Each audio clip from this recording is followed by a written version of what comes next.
नमस्कार मंडळी. श्री स्वामी समर्थ. आपल्या अविरत या चॅनेलवर तुमच्या सगळ्यांचे स्वागत आहे. मंडळी, आपण पाहिलेल्या पहिल्या भागात जाणलं ते भगवान विष्णूंचे 10 अवतार आणि त्यातील सर्वात तेजस्वी अवतार म्हणजे प्रभू श्रीराम. श्रीरामांनी धर्माची पुनर्स्थापना केली. मानवाला मर्यादेचं, कर्तव्याचं आणि भक्तीचं महत्त्व शिकवलं.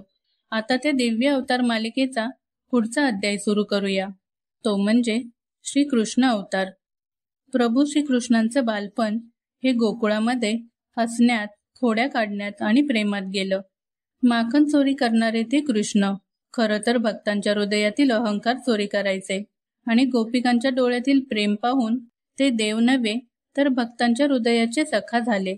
अशा त्या कृष्णांच्या बाललीला, त्यांचं तत्वज्ञान आणि त्यांच्या जीवनाचं अमृत आपण आता ऐकणार आहोत. चला तर मग सुरू करूया. श्रीकृष्ण अवतार, प्रेम, नीती आणि तत्वज्ञानाचा सागर याबद्दलची ही अद्भुत कथा. त्रेतायुग संपलं होतं. रामराज्य संपन्न झालं, पण काळ पुढे सरकत गेला. द्वापार युग आलं आणि पृथ्वी पुन्हा दुःखानं करावू लागली. अधर्म वाढला, लोभ, अन्याय आणि युद्धाचं सावट सर्वत्र पसरलं. तेव्हा पृथ्वीने गाय रूप धारण करून ब्रह्मदेवांकडे धाव घेतली. हे ब्रह्मदेवा, माझ्या अंगावर पापाचं ओझं वाढलं आहे. अधर्माने माझा श्वास घोटला आहे. मला तारायला कोणीतरी यावं.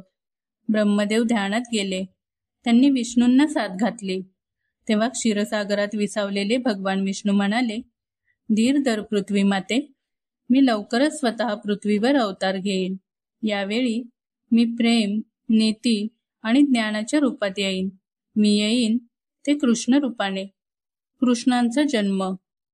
मथुरेचा अत्याचारी राजा कंस, त्यांच्या बहिणीचं लग्न वसुदेवाशी होतं आणि लग्नानंतर आकाशातून आवाज येतो, हे कंसा, तुझा अंत तुझ्याच बहिणीच्या 8व्या पुत्राच्या हातून होईल.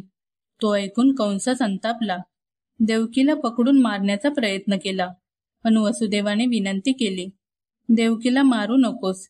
तिची प्रत्येक संतान मी तुला स्वतःहून आणून देईन.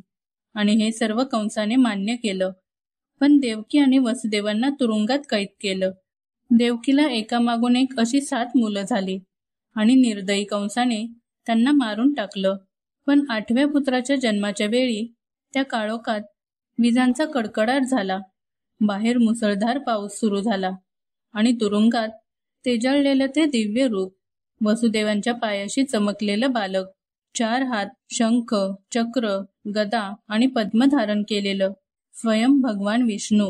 वसुदेव नम्रतेने म्हणाले, प्रभू, आपण स्वतः आला आहात. तेव्हा त्या दिव्य बालकाने हसत सांगितलं, मी आता कृष्णरूप धारण करतो. तू मला गोकुळात नंद यशोदेच्या घरी ने. त्यांच्या घरी मुलगी जन्माला आली आहे. तिला येथे घेऊन ये आणि मला तिथे ठेव. वसुदेवाने बालकाला टोपलीत ठेवलं. तुरुंगाचे दरवाजे आपोआप उघडले, साखळ्या तुटल्या आणि यमुना नदी आपोआप शांत झाली. नंद यशोदेच्या घरी पोहोचल्यावर त्यांनी देवकीचा पुत्र तिथेच ठेवला आणि ते कन्या घेऊन परत आले. आणि ही बातमी कंसापर्यंत पोहोचली की देवकीला कन्यारत्न झाले आहेत. त्यावेळी कंस लगेच कारागृहात आला आणि त्याने ती कन्या पकडली व तिला तो उचलून आपटणार तेवढ्यात ती हातातून सुटून आकाशात गेली, कारण ती होती योगमाया. ती म्हणाली, अरे मूर्खा, तुझा संहार करणारा पृथ्वीवर जन्माला आला आहे. हे ऐकून कंस संतापला. इकडे गोकुळात आनंदाचा जल्लोष झाला. यशोदेच्या घरी कृष्ण जन्माला होता. संपूर्ण गाव नंद उत्सवात न्हावून निघालं. लहानसा कृष्ण सावळा, नटखट पण अतिशय मोहक होता. गालावर खळी, डोळ्यात चपळपणा आणि हसण्यात जगाला हरवणारं प्रेम. तो माखन खातो, गोपिकांच्या घरात चोरी करतो, पण तरी सगळ्यांना प्रिय असतो. यशोदा माता त्याला ओरडते, पण शेवटी तिच्या कुशीत तो निवांत झोपतो. ही लीला केवळ खेळ नव्हती, तर भक्ती आणि प्रेमाचं प्रतीक होतं. जसजसा कृष्ण मोठा होऊ लागला तसतसा तो त्याच्या लीला दाखवू लागला. कृष्णाने पुतना राक्षसिणीचा वध केला, त्रिनावर्ताचा नाश केला, कालिया नागाला नमवलं. पण हे सगळं करताना तो केवळ बालक होता आणि तरीही त्याच्या प्रत्येक कृतीत दैवी संकेत होता. असेच एके दिवशी गोकुळात इंद्रपूजेची तयारी सुरू होती. पण त्यावेळी कृष्ण म्हणाला, आपल्याला इंद्र नव्हे तर गोवर्धन पर्वताचं पूजन करायला हवं. तो आपल्याला अन्न, पाणी, आश्रय देतो. गावकऱ्यांनी कृष्णाचं ऐकलं आणि त्यामुळे इंद्र रागावला. त्याने मुसळधार पाऊस पाडला. पण कृष्णाने आपल्या लहान बोटावर गोवर्धन पर्वत उचलून सर्वांचं रक्षण केलं. 7 दिवस पाऊस पडत राहिला, पण गोकुळ सुरक्षित राहिलं. शेवटी इंद्राने शरणागती पत्करली. ही लीला सांगते, अहंकार मोडण्यासाठी नम्रता आवश्यक आहे. पुढे कृष्ण मोठा झाला आणि त्याला कळलं की मथुरेत कंस राजा अत्याचार करत आहे. त्यामुळे कृष्ण मथुरेला गेला आणि कंसाचा वध करण्यासाठी कुस्तीच्या मैदानात प्रवेश केला. कंसाने त्याला मारण्यासाठी 2 बलाढ्य योद्धे पाठवले होते, पण कृष्णाने त्या दोघांनाही हरवलं. शेवटी तो रणभूमीत गेला आणि आपल्या हाताने कंसाचा संहार केला व आपल्या मातापितांना म्हणजेच तुरुंगातील देवकी आणि वसुदेव यांना मोकळे केले. मथुरा पुन्हा आनंदाने फुलली. पण जीवन इथेच थांबत नाही, तर कृष्णाने द्वारका नगरी स्थापन केली. त्याने पांडवांचा मित्र आणि मार्गदर्शक म्हणून भूमिका घेतली. कौरव पांडव युद्ध जवळ आलं तेव्हा संपूर्ण जग अंधारात बुडालं होतं. अर्जुन निराश झाला होता. शस्त्र खाली ठेवलं तेव्हा भगवान कृष्णाने सांगितले ते अमर शब्द, कर्मण्येवाधिकार असते मा फलेषु कदाचन. कर्म कर पण फळाची अपेक्षा ठेवू नको.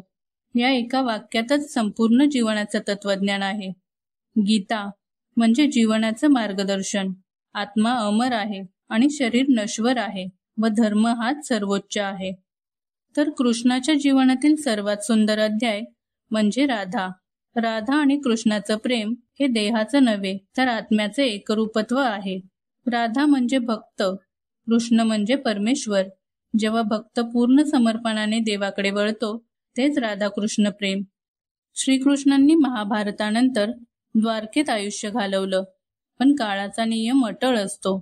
श्रीकृष्णांच्या पायाला बाण लागला आणि कृष्णांनी देह सोडला, पण त्यांचं ज्ञान, त्यांचं प्रेम आणि त्यांचं तत्वज्ञान आजही जिवंत आहे. ते प्रत्येक भक्ताच्या हृदयात आणि प्रत्येक बासरीच्या स्वरात. आणि म्हणूनच विष्णूंचे कितीही अवतार असले तरी राम आणि कृष्ण यांचं नाव लोकांच्या हृदयात कायमचं कोरलं गेलं आहे. राम म्हणजे मर्यादा आणि कृष्ण म्हणजे प्रेम. राम शिकवतात कसं जगावं आणि कृष्ण शिकवतात का जगावं. तर मंडळी, अशी आहे श्रीकृष्णांची कथा. प्रेम, नीती आणि भक्ती यांचं सुंदर मिश्रण. कृष्णाने आपल्या आयुष्यात आपल्याला शिकवलं की प्रत्येक परिस्थितीत प्रेम आणि धर्म यांचा मार्ग धरायचा. राधेप्रमाणे भक्ती करायची, अर्जुनासारखं शरण जायचं आणि जगात कधीही अन्याय झाला तर सत्याच्या बाजूने ठामपणे उभं राहायचं. कृष्ण अवतार संपला, पण त्यांचं तत्वज्ञान आजही जिवंत आहे. गीतेतलं प्रत्येक वचन आजही आपल्याला दिशा दाखवतं. कर्म कर पण फळाची अपेक्षा नको. हे वचन म्हणजे जीवनाचं सार. तर आपण सर्वांनी या कथेतून काय शिकावं की भक्ती म्हणजे केवळ नामस्मरण नाही तर मनातील शुद्धता आहे.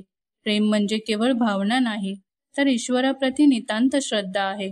तर सर्वांनी मन शांत ठेवूया आणि सत्याचा मार्ग धरूया आणि प्रत्येक दिवसाला आनंदाने सामोरं जाऊया.